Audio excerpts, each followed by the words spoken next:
కొండా సురేఖ విషయంలో ముఖ్యమంత్రి రేవంత్ రెడ్డి చాలా సీరియస్‌గా ఉన్నారు. ఆమెని మంత్రి పదవి నుంచి తప్పించాలి అనే ఆలోచనతో ఉన్నారు.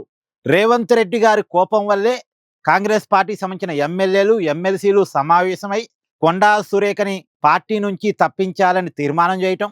తర్వాత పార్టీ నాయకులు విడిగా సమావేశమై కొండా సురేఖని మంత్రి పదవి నుంచి తీసేయాల్సిందే అని వాళ్ళు డిమాండ్ చేయటం. మొత్తానికి పార్టీ క్రమశిక్షణా సంఘం కూడా ఈ విషయాలన్నిటిని విచారించి కొండా సురేఖ మీద చర్య తీసుకోవాల్సిందే అని రాష్ట్ర కాంగ్రెస్ పార్టీ అధ్యక్షుడు మహేష్ కుమార్ గౌడ్కి నివేదిక ఇవ్వటం, ఆ నివేదికకి తన వర్షన్గా కొండా సురేఖ మీద చర్య తీసుకోవాల్సిందే అని అధిష్టానానికి రిపోర్ట్ పంపటం. ఇప్పుడు అధిష్టానం ఏం చేసిద్ది అన్నది చూడాలి. అయితే ఈ చర్చంతా జరుగుతున్న నేపథ్యంలో, అంటే కొండా సురేఖ మంత్రి పదవి రేపా ఎల్లుండా ఊడిపోయే అవకాశం ఉంది అనే చర్చ జరుగుతున్న నేపథ్యంలో ఇవాళ కొండా సురేఖ ముఖ్యమంత్రి రేవంత్ రెడ్డి గారికి రాఖీ కట్టారు. అపాయింట్మెంట్ అడిగి మరి రేవంత్ రెడ్డి గారి ఇంటికెళ్ళి కొండా సురేఖ రేవంత్ రెడ్డి గారికి రాఖీ కట్టారు. సో ఇప్పటిదాకా రేవంత్ రెడ్డి గారికి కొండా సురేఖ మీద ఉన్న కోపాన్ని ఆమె కట్ చేసుకున్నట్టేనా?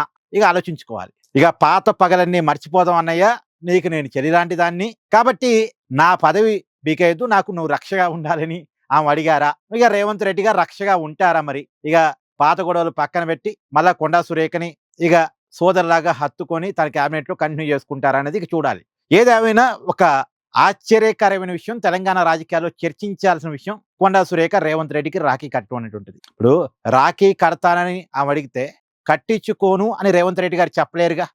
ఒక్కసారి కట్టించుకున్న తర్వాత కొంత కోపం అయితే సద్దు మణిగిద్దిగా. సో కొండా సురేఖ గట్టిగానే ప్లాన్ చేసి రేవంత్ రెడ్డి గారికి సెంటిమెంటల్ లాక్ వేశారు.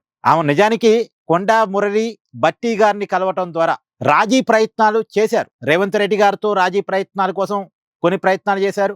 అధిష్టానంతో రాజీ కోసం ప్రయత్నాలు జరిగాయి. అందులో భాగంగానే కొండా సురేఖ ఖర్గేని కలిశారు. సో తను ఖర్గేని కలవటం ఉపయోగం లేదు అని చెప్పేసి మళ్ళా కొండా మురళిని పంపించి సీనియర్ నాయకులతో భట్టితో ఉత్తమ్తో మాట్లాడించి ఉత్తమ్ భట్టి ద్వారా అధిష్టానంతో చెప్పించే ప్రయత్నం, ఇటు రేవంత్ రెడ్డి గారికి చెప్పించే ప్రయత్నం చేశారు. కొంతమంది మధ్యవర్తుల ద్వారా రేవంత్ రెడ్డి గారి టీంలోకి టచ్లోకి వెళ్ళి ఇక జరిగింది ఏదో జరిగిపోయింది, ఇక మేము తప్పు ఒప్పుకుంటాం, ఇక వదిలేయండి అనే ఏదో రాజీ కోసం కొండా సురేఖ ప్రయత్నం చేశారు.